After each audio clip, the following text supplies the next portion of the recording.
I love solving client problems. Like one of the things that frustrated me as a relationship manager or the head of, these teams in EMEA was that I would suddenly have a clear insight into the client problem and where the market is going and not have influence to take my company there. How to develop and scale your product, leveraging anchor clients. We're going to understand who to work with, building long-term trust with them, structuring it internally to put the customer first, and the challenges and benefits of this approach. Is this the right approach for you or not? To help us today, we have our expert, Srishti Chhabra, who's an entrepreneurial fintech leader and VP of Product Global at C2FO. She's held several leadership roles at the rapidly growing organization, including Vice President of Operations, EMEA, during the Europe expansion. She really knows her stuff, and it's great to learn from her today. I'm Mama from the Bay HQ, and this podcast is powered by HSBC Innovation Banking. Hope you enjoy. Srishti, so great to have you on today. And for people in the audience, we actually went to uni 10 years ago together. So you're one of the people I've known for the longest to actually come into the podcast. But we're talking today about anchor clients and product development.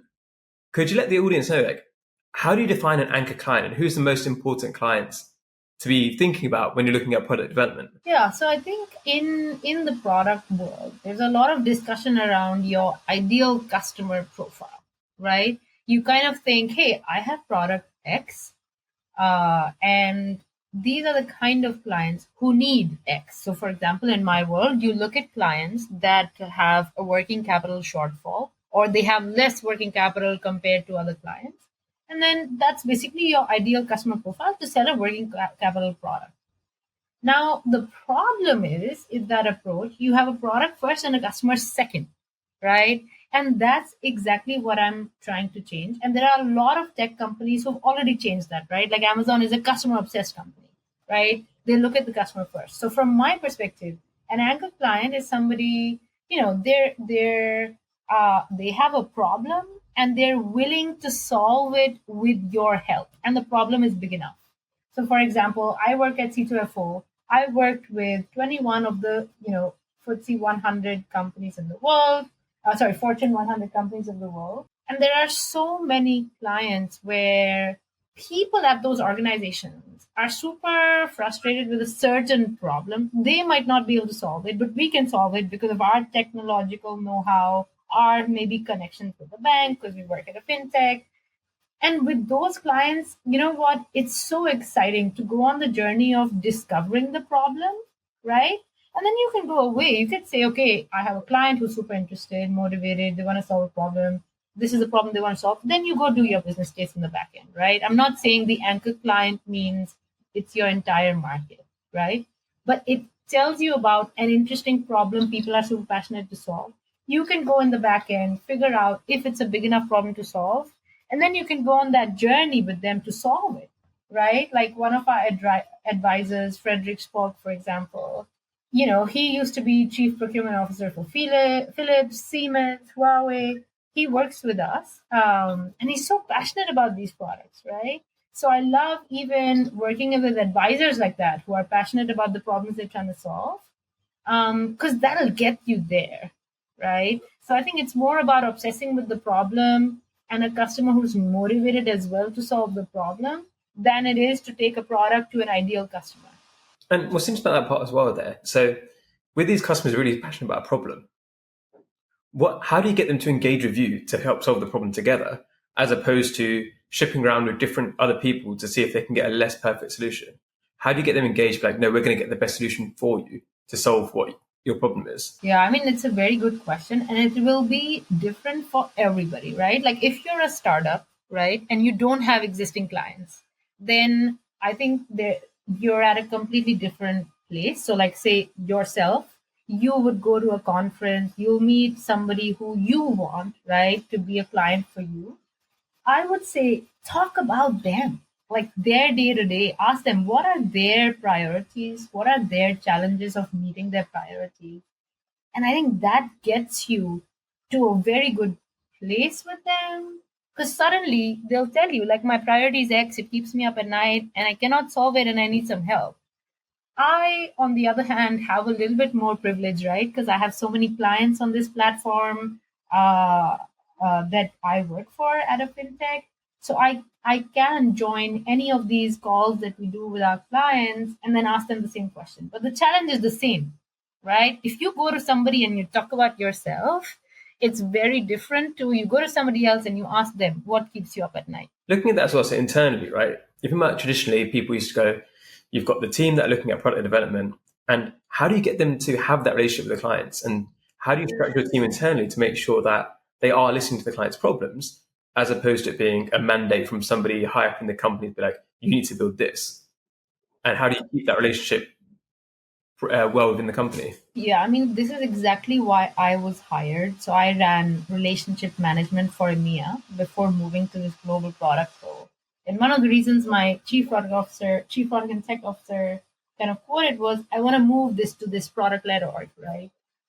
And the how, honestly, is the same as for anybody else. So if you're a relationship manager, right, and there's a how, how do I understand the client's problems? And honestly, it's all about asking open ended questions, setting up those monthly calls with the clients, following up, and making sure the other person is feeling heard. And you're transparently informing them of how I'm going to get there, right? Same with product, right? You've got to get product on the call. So what we are doing at C2FO, at least my team, so I have three different teams, we are setting up three different personas that we're targeting. For these personas, we're going through relationship management initially and sales and saying, hey, we're going to reach out to these clients and ask, like, are you interested in talking to us about product development? People who are saying yes, we're forming these little hubs of these personas. So we've got procurement, we've got treasury, and now we're also looking at the IT persona. We're developing these hubs where we get in touch with these people one on one with the product manager every month or so, max every quarter, where we go through like, okay, what are your pain points? How are you thinking about our product? How does it fit in your portfolio? And then kind of go from there. But the most important thing here is you have to hold the relationship. I don't think you can rely on somebody else having that relationship, which a lot of banks are structured this way. So the bank has a relationship manager, right, who's responsible for bringing on a call different product people. And I think I don't know. I don't love that way of working. I understand the need for it because at scale, you really do need somebody holding the account's best interest at heart. You can't just like bombard an account with 10 different things. So that has to be looked after. But the key, I think, from a product perspective is having direct relationships. And again, going to these conferences where things are being discussed that our clients care about. So I'm hopefully, at the end of April, going to go to this Institute of Supply Chain Management conference in Vegas. I'm going to meet competitors, existing clients, potential clients. You've just got to show up. And looking at that as well, so you've established a relationship, building it up. How do you kind of measure success with that, right? How do you know that what you're doing in the relationship is going well? Like, how do you know that this is the right method and this method is working? How do you judge that? Yeah, so this is a big topic in product, right? Because you might not see revenue for a year, right? So how do you what are those leading indicators of success? So first and foremost, I'm one of those people where revenue has to be at the end of it. So we do put estimates down at the start of the year. We write down our annual operating plan with estimates for everything we're building. And then we kind of trying to build leading indicators at a monthly basis. So for example, your monthly active users, if they're spiking around the product you're releasing, that tells you the future iteration you release with a subscription piece could possibly get more revenue. So there's definitely that leading indicator piece.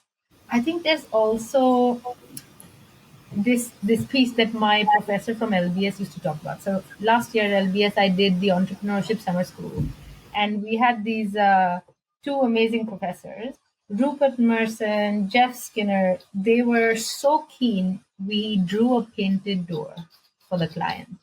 So when we were doing entrepreneurship summer school, they forced us to create these websites that looked like they were already a shop, right?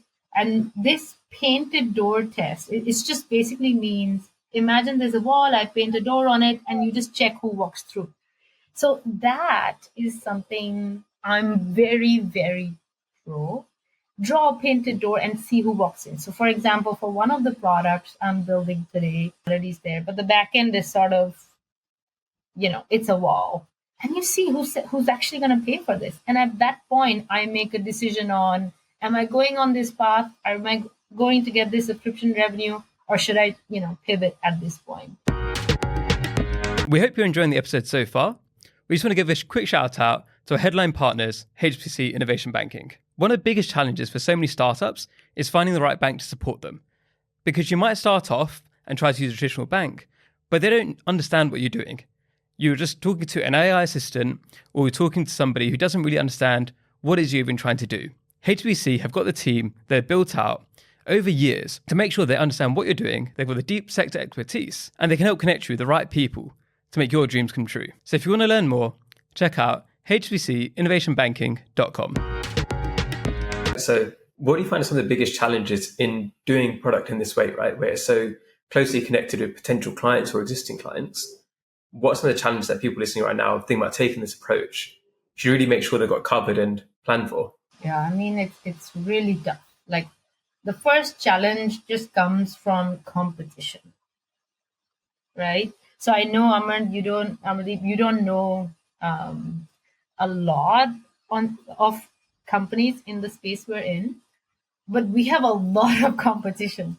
So banks are in this space, but so are a lot of other tech companies, and so are a lot of other data tech companies and ERP systems. They're all sort of competing for this $40 trillion market. Of course, it's not a winner takes all market. We all kind of understand that. But, when you look at Fortune 500 companies, there's only 500 of them. And there is a lot of competition for the entire supply chain. And the biggest challenge is sort of innovation, right?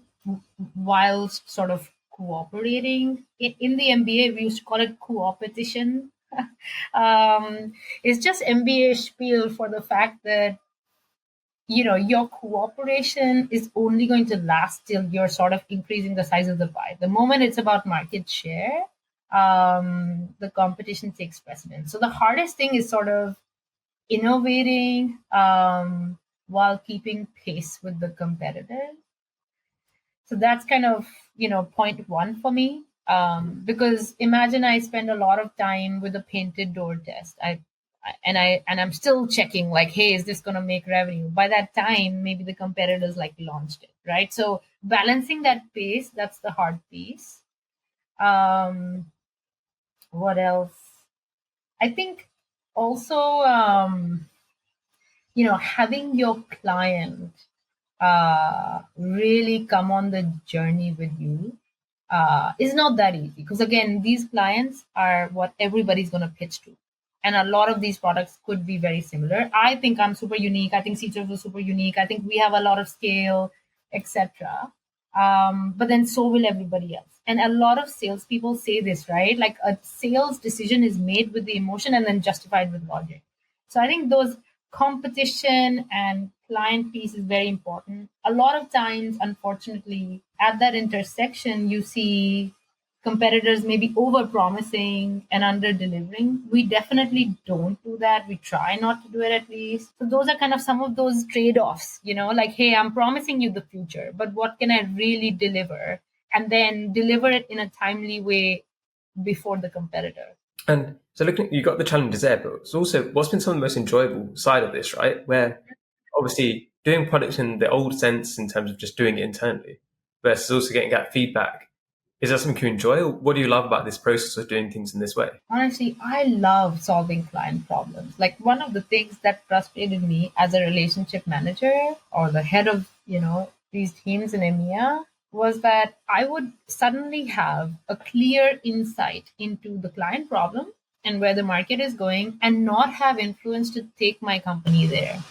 So what I'm super excited about is setting this huge vision, like, for the future, right? and then being able to work backwards. Like, it is incredible how talented our engineers are, our product managers are, even the designers.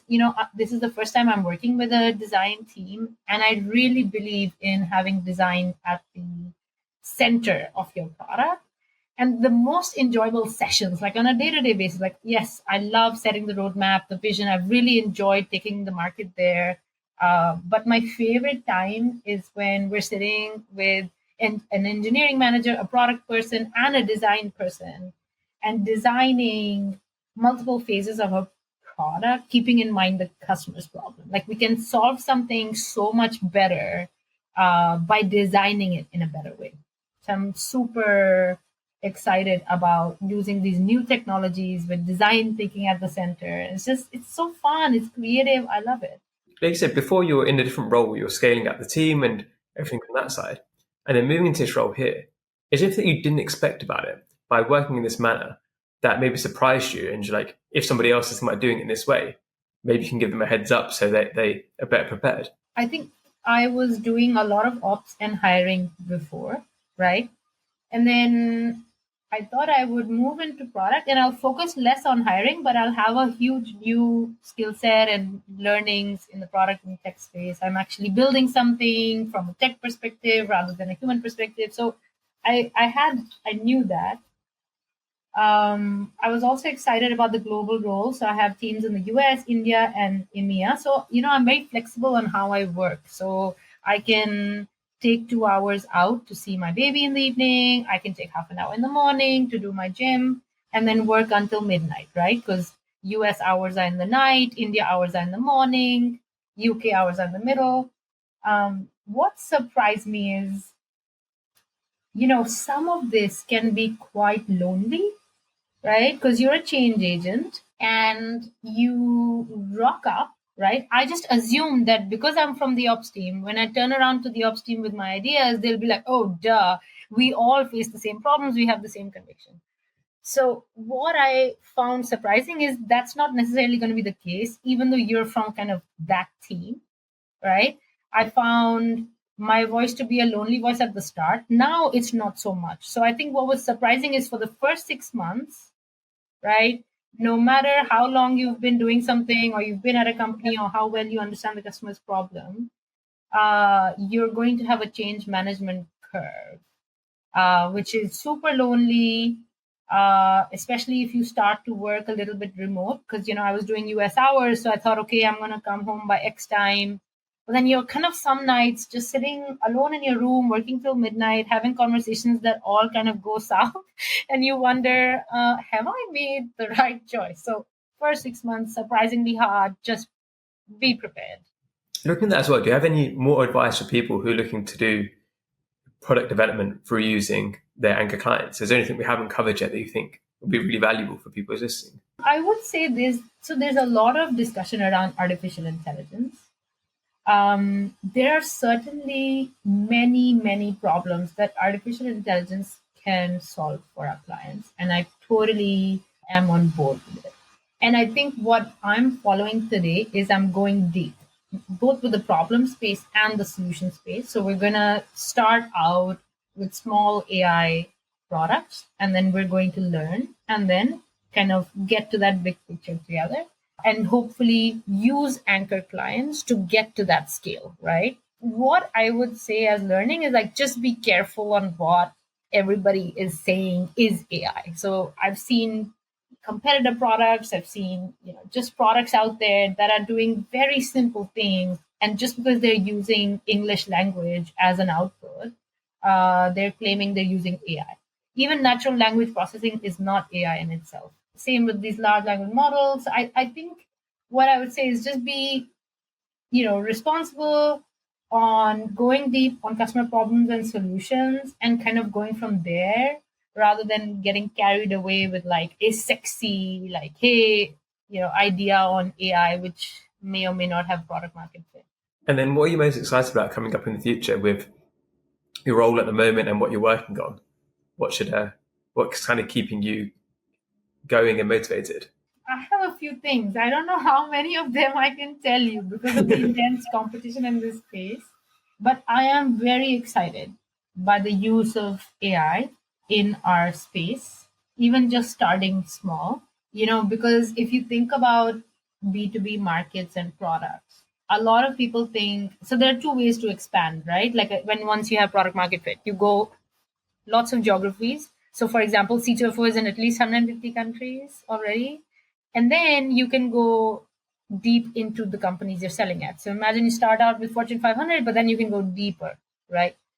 AI can solve some of these scale problems we couldn't solve earlier, whether it comes to the integration space or the negotiation space. So I'm really excited that the amount of growth opportunities we have will grow significantly with the use of AI. So yeah, that's what I'm most excited about.